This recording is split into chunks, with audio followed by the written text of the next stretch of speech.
Good morning dear students. Rotational dynamics या चॅप्टरमध्ये आपण सेंट्रीपिटल फोर्स आणि सेंट्रीफ्युगल फोर्स यांचा अभ्यास केला.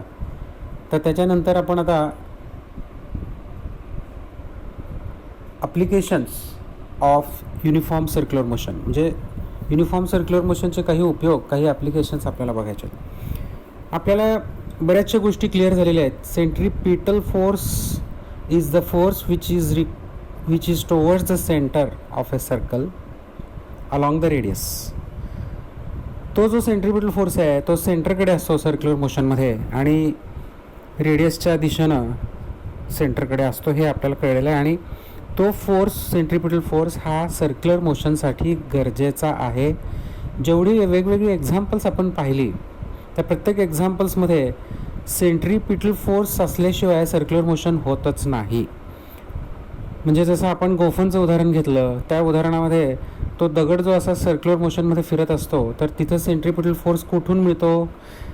Tension imparted by the hand. म्हणजे आपला हात जो आहे त्या हाताकडून जे टेन्शन त्या दोरीला जे मिळत असतं ते टेन्शन म्हणजे सेंट्रीपिटल फोर्स असतो. त्यानंतर पृथ्वी सूर्याभोवती फिरत असते सर्क्युलर मोशनमध्ये, तर तिथं सेंट्रीपिटल फोर्स कोण देतं? Gravitational force of attraction. त्या दोघांमधला, सूर्य आणि पृथ्वी यांच्यामधला जो ग्रॅव्हिटेशनल फोर्स आहे तो सेंट्रीपिटल फोर्स म्हणून काम करतो. त्यानंतर इलेक्ट्रॉन न्यूक्लियसच्या भोवती जो सर्क्युलर ऑर्बिटमध्ये फिरत असतो तिथं सेंट्रीपिटल फोर्स कोण देतं? Electrostatic force of attraction. अशा प्रकारे प्रत्येक उदाहरणामध्ये सेंट्रीपिटल फोर्स असल्याशिवाय सर्क्युलर मोशन होत नाही. आता समजा अशी कल्पना करा की सेंट्रीपिटल फोर्स आपल्याला तिथं मिळालेला नाही आहे. मग आपण उदाहरण घेऊया गोफनचं. When that stone which is tied to a sling and whirled in a horizontal circle, in that case the tension imparted by the hand provides necessary centripetal force. मग जर समजा आपण आता सेंट्रीपिटल फोर्स दिलाच नाही, म्हणजे काय? आपण ती दोरी अशी जी हातात धरलेली असते ती दोरी ओढत असतो, म्हणजे सेंट्रीपिटल फोर्स असतो आपण. आणि जर समजा आपण हातात धरलेली दोरी सोडून दिली म्हणजे सेंट्रीपिटल फोर्स आपण नाही दिला, तर मग सेंट्रीपिटल फोर्स जर दिलाच नाही तर ती दोरी कुठल्या दिशेनं जाईल? सरळ जाईल. सरळ म्हणजे कशी? Tangent to the circle. म्हणजे थोडक्यात काय, जर सेंट्रीपिटल फोर्स नसेल तर ती दोरी स्ट्रेट लाईनमध्ये जाते, म्हणजे तो दगड स्ट्रेट लाईनमध्ये जातो, याचा अर्थ सर्क्युलर मोशन होत नाही. मग सर्क्युलर मोशन केव्हा होतं? When there is a centripetal force. So in short, centripetal force is necessary for circular motion. Without centripetal force circular motion never takes place. मग आता आपण त्या सर्क्युलर मोशनच्या ॲप्लिकेशन्सकडे जाऊया. आता हे जे पेज तुम्हाला इथं जे दिसतं आहे ह्या पेजमध्ये आपण आता बघणार आहोत vehicles moving along a horizontal curved road. म्हणजे आता ही व्हेइकल आहे पहा, ही व्हेइकल या हॉरिझॉन्टल रोडवरून अशी, म्हणजे सरळ असा रोड आहे, सपाट असा रोड आहे आणि त्याच्यावरून ते वाहन चाललं आहे. आता वळणदार रस्ते असतातच, मग वळणदार रस्त्यावरून ती व्हेइकल चालली आहे, परंतु तो रस्ता जो आहे तो हॉरिझॉन्टल आहे, म्हणजे प्लेन आहे, सपाट आहे. जसं इथं आकृतीत दाखवलं आहे, हा रोड हा स्ट्रेट आहे, असा हॉरिझॉन्टल आहे. हॉरिझॉन्टल रोडवरून जर एखादं वाहन सर्क्युलर ऑर्बिटमध्ये जात असेल, जसं आता आपलं ग्राउंड घ्या, आपलं क्रिकेटचं ग्राउंड, मोकळं मैदान जे आहे त्याच्यावर समजा एखादं वाहन असं सर्क्युलर ऑर्बिटमध्ये फिरतं आहे, म्हणजे असं गोल फिरायला लागली, पण तो रस्ता जो आहे तो हॉरिझॉन्टल आहे आणि ती गाडी, ती व्हेइकल कर्व्ड रोडमध्ये, कर्व्ड पाथमध्ये फिरते आहे. मग त्यावेळेस त्या व्हेइकलचं सर्क्युलर मोशन होणार. मग सर्क्युलर मोशन होणार म्हटल्यानंतर सेंट्रीपिटल फोर्स इज नेसेसरी. मग सेंट्रीपिटल फोर्स कुठून मिळणार? कोण देणार? त्या व्हेइकलला. आणि जर सेंट्रीपिटल फोर्स नाही दिला तर ते व्हेइकल उलटून पडेल.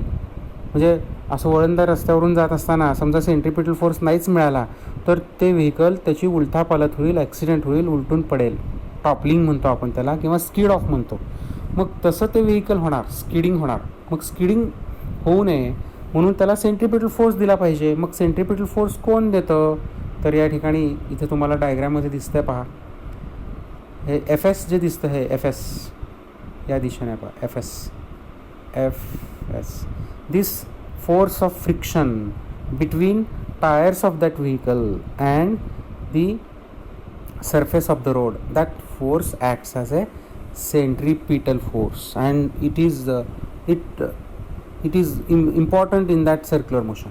म्हणजे थोडक्यात काय इथं सेंट्रिपिटल फोर्स हा फ्रिक्शनच्या मुळं मिळतो. फ्रिक्शन कशातलं, तो रोडचा पृष्ठभाग आणि त्या गाडीचं टायर यांच्यामधलं जे काही फ्रिक्शन आहे त्या फ्रिक्शनमुळं इथं सेंट्रिपिटल फोर्स मिळतो आणि तोच फोर्स फ्रिक्शनचा फोर्स सेंट्रिपिटल फोर्स म्हणून काम करतो. आता याच्यावर मी एक नोट तयार केली आहे म्हणजे तुम्हाला अभ्यास करताना सोपं जावं म्हणून. हे पहा, मी क्वेश्चन पण तयार केला. Obtain an expression for maximum safety speed of a vehicle moving along a horizontal curved road. इथं हॉरिझॉन्टल कर्व्ड रोडला मी अंडरलाईन केलेलं आहे. पहा, हॉरिझॉन्टल म्हणजे काय, सपाट. कर्व्ड म्हणजे वळणदार रोड, रस्ता. सपाट वळणदार रस्त्यावरून ते व्हेकल चाललेलं आहे. हे खूप महत्त्वाचं आहे या ठिकाणी समजून घेणं. मग आता याची नोट तयार केली आहे. याचा आन्सर बघा कशा प्रकारे आपल्याला मिळतं, फॉर्म्युला कसा मिळतो. इथे ही डायग्रॅम जी दिसते आहे, या डायग्रॅममध्ये ही व्हेकल मी दाखवली आहे आणि हा फोर्स एफ एस दाखवला. इथे सी म्हणजे सेंटर आहे आणि त्या व्हेकलच्या सेंटरपासून तर हा रस्त्याचा सेंटर यांच्यातलं अंतर म्हणजे आर, हे रेडियस ऑफ कर्व्ड रोड. हा जो वळणदार रस्ता आहे त्याची त्रिज्या आर आहे. हे इथं सी म्हणजे त्या रस्त्याचं सेंटर आहे. आता याच्यामध्ये या व्हेकलमध्ये कुठले कुठले फोर्सेस ॲक्ट होतात, तर पहिला फोर्स आहे तो एम जी, व्हर्टिकली डाऊनवर्ड. त्याच्यानंतर त्याला रिॲक्शन कुठली आहे, normal reaction N normal reaction. म्हणजे नॉर्मल रिॲक्शन एन आणि weight M G they are exactly equal and opposite. ते इक्वल आणि अपोजिट आहेत, दे गेट्स कॅन्सल्ड. मग आता राहिला कुठला फोर्स, हा फोर्स एफ एस, म्हणजेच तो फ्रिक्शनचा फोर्स. तो कुठल्या दिशेने आहे, टुवर्ड्स दी सेंटरकडे त्या रस्त्याच्या. आणि ते फ्रिक्शन कशातलं, टायर आणि रोड सरफेस. तो जो फोर्स आहे एफ एस तो सेंटरच्या दिशेने आहे, म्हणजे सेंट्रिपिटल फोर्सच्या दिशेने आहे. आणि म्हणून तो सेंट्रिपिटल फोर्स इथं आपल्याला फ्रिक्शनचा फोर्स असं म्हणता येईल. So centripetal force is equals to force of friction. मग आपण सेंट्रिपिटल फोर्सचा फॉर्म्युला माहिती आहे आपल्याला, mv²/r. आणि फोर्स ऑफ फ्रिक्शनचा फॉर्म्युला पण माहिती आहे. 11वीमध्ये 10वीमध्ये आपण त्याचा अभ्यास केला आहे फ्रिक्शनचा. μs_mg is the formula for force of friction. आता हे दोन्ही इक्वेट केल्यानंतर इथं काय होतं पहा, एम कॅन्सल होतं, एम कॅन्सल. आणि मग v² is equals to μrg. आणि मग आपल्याला v इज इक्वल्स टू काय मिळालं, √μrg.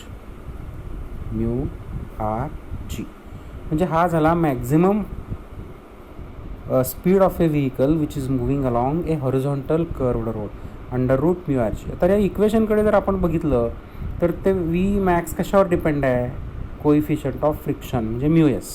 म्हणजे μs म्हणजे काय, कोइफिशियंट ऑफ फ्रिक्शन. तो रस्ता आणि टायर यांच्यातलं जे फ्रिक्शन आहे त्याच्यावरती ती स्पीड, मॅक्झिमम स्पीड अवलंबून आहे. आणि दुसरा कुठला पॉईंट आहे, radius of the curved road. म्हणजे ही जे आर रेडियस दिसतं तुम्हाला त्याच्यावरती तो स्पीड, मॅक्झिमम स्पीड अवलंबून आहे. आणि कशावर अवलंबून नाही तेही आपल्याला सांगता येईल. It does not depends upon mass of the vehicle. ह्याच्यामध्ये या इक्वेशनमध्ये यम आहे का, नाही. So the maximum speed is independent of mass of the vehicle. थोडक्यात आपल्याला याच्यातनं काय कळलं की maximum safety speed of a vehicle v is equals to √μrg. मग जर समजा याच्यापेक्षा, या मॅक्झिमम स्पीडपेक्षा जास्त स्पीड त्या व्हेकलचा असेल तर काय होईल. आता हा म्यू तर कॉन्स्टंट, म्यू तर फिक्स असतो, कॉन्स्टंट असतो. आर म्यू कॉन्स्टंट म्हणजे त्या रस्त्याच्या पृष्ठभागावर अवलंबून असतं, तो किती सरफेस रफ आहे, टायर किती रफ आहे याच्यावरती. नंतर रेडियस जी आहे त्या रस्त्याची ती पण फिक्स असते.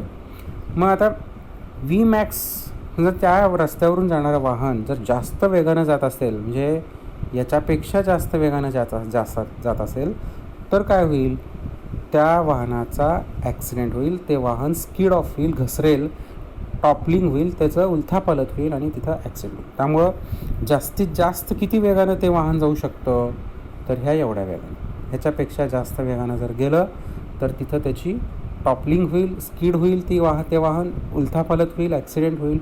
म्हणून त्या वाहनाचा जास्तीत जास्त सुरक्षित वेग किती असला पाहिजे, हा इथं एवढा असला पाहिजे.